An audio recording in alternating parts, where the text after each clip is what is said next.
अजीबो गरीब बहू। मोनिका बहू से सब परेशान थे। कारण था उसका नेचर, जो शादी के 8 साल बाद भी किसी को समझ में ही नहीं आ रहा था।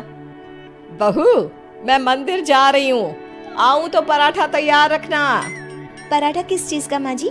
आलू पनीर या प्याज आलू या मेथी का बना दूं? सास, जिसे मंदिर जाने को देर हो रही थी। अरे बहू, किसी भी चीज का बना देना, वैसे भी भूख बहुत लगी है, मैं जल्दी ही मंदिर होकर आती हूँ। सास तो चली जाती है, लेकिन बहू वो तो अपने ही काम में मस्त हो जाती है। बेटा, तेरी सास आती होगी, जल्दी से पराठा बनाकर रख दे, नहीं तो तेरी क्लास लग जाएगी। ना ना पिताजी, अब कोई मेरी क्लास नहीं ले सकता। नहीं ले सकता? अब नहीं ले सकता क्या मतलब? तेरी सास तो आज तक मेरी क्लास ले रही है।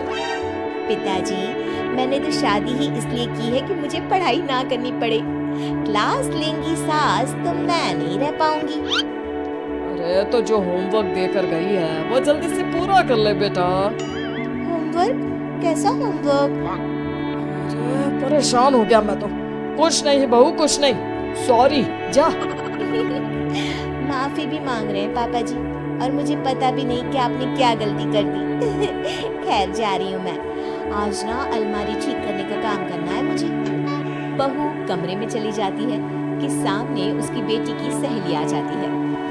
अरे मेरा बेटा, ये कौन है? माँ, ये मेरी सहेली है मायरा, पास के सेक्टर में रहती है।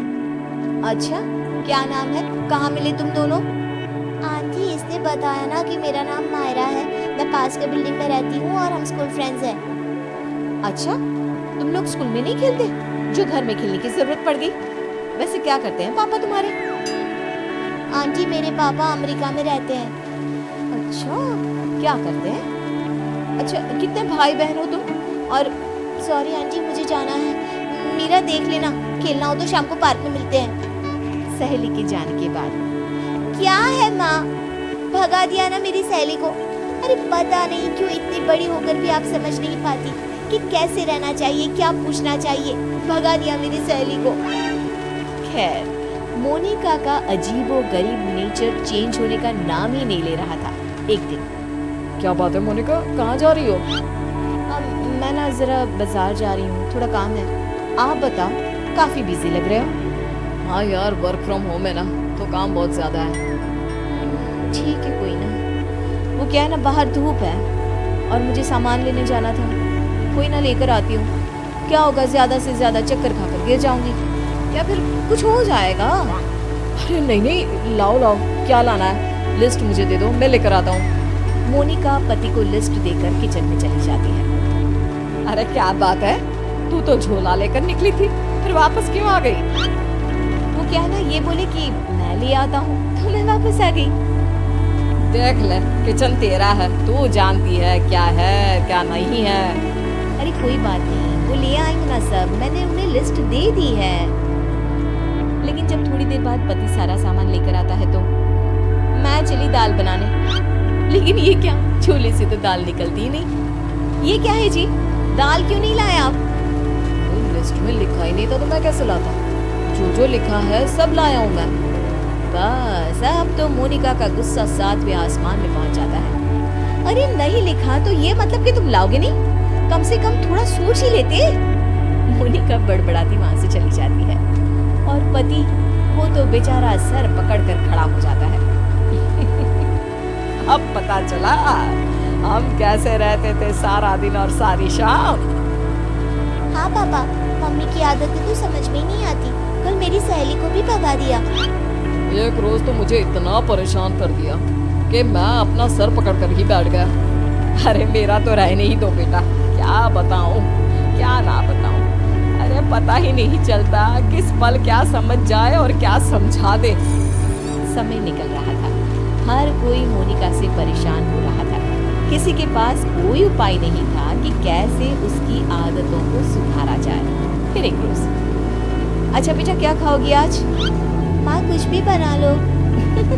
कुछ भी क्या होता है? अरे बताना रानी बिटिया को क्या खाने का मन है।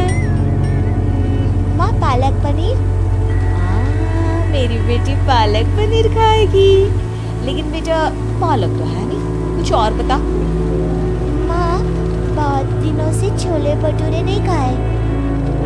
वो कैसे बनेगा बेटा? उसके लिए तो छोले भिगोने पड़ेंगे ना। बेटी माँ को जो भी बनाने को बताती, मोनिका कोई ना कोई परेशानी बता देती, जिसके बाद माँ कुछ भी बना दे, तू एक काम कर, दाल चावल ही उबाल दे। वही तो बनाया है बेटा, चल जल्दी से आजा खा ले। माँ चली जाती है लेकिन बेटी परेशान हो चुकी होती है। क्या है, माँ ने जब बना ही लिया था दाल चावल तो मेरा वक्त क्यों बर्बाद कर रही थी? तभी वहाँ दादी आ जाती है।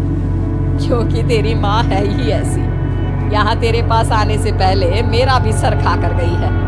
क्या कर सकते हैं अब। पर दादी ऐसे हाथ पैर बांध कर भी तो नहीं रह सकते ना। हाँ बेटा, सही बोल रही है तू। बहू को तो समझाना ही होगा कि वो जो व्यवहार करती है वो ठीक नहीं है। बस फिर क्या था, सभी सोच लेते हैं कि जैसे को तैसा करना है। अगले रोज नाश्ते पर ये क्या है मोनिका, पराठे क्यों बनाए? मुझे तो पोहा खाने का मन था। लेकिन मुझे कैसे पता चलेगा कि आपको पोहा खाना है? बता देते ना। बिल्कुल वैसे ही जैसे तुमको लगता था कि मुझे ये पता होना चाहिए था कि दाल लानी है। मोनिका को कुछ तो समझ में आ जाता है लेकिन वो शांत रहती है। फिर अगले रोज, माँ जी वो कल ना मेरा व्रत है, तो बताइए ना शाम की पूजा कैसे करनी होती है? कौन सी पूजा, साड़ी वाली या सूट वाली? माँ जी साड़ी वाली।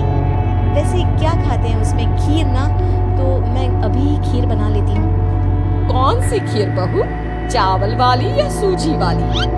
बहू समझ जाती है कि वो सास को जैसे कभी पराठे के लिए कंफ्यूज कर रही थी, सास उसे अब कंफ्यूज कर रही है।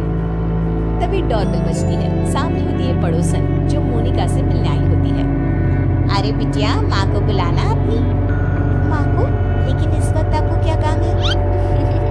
छोटी सी है लेकिन सवाल देखो पुलिस की तरह दागी जा रही है। बेटा उनसे चीनी लेनी थी। अच्छा, आपकी कटोरी में या हमारी? बेटा वो मैं लेकर आई हूँ, जरा माँ को बुला दो। कल पड़ोसन के घर क्या झगड़ा हुआ ये भी पूछना था। ये क्या बात हुई, किसी के घर के झगड़े को डिस्कस करना? वैसे आपके पति क्या करते हैं? वो कितने बजे ऑफिस जाते हैं? और माँ जब शाम को वॉक पर जाती है तो क्या उस वक्त आप लोगों की बात नहीं होती? मोनिका बेटी की सारी बात सुन रही थी, लेकिन जैसे ही वो बेटी को कुछ कहती, पड़ोसन उल्टे पैर भाग जाती है। माँ, मीरा, मैं समझ गई हूँ कि मैं क्या गलती कर रही थी। मुझे माफ कर दीजिए प्लीज।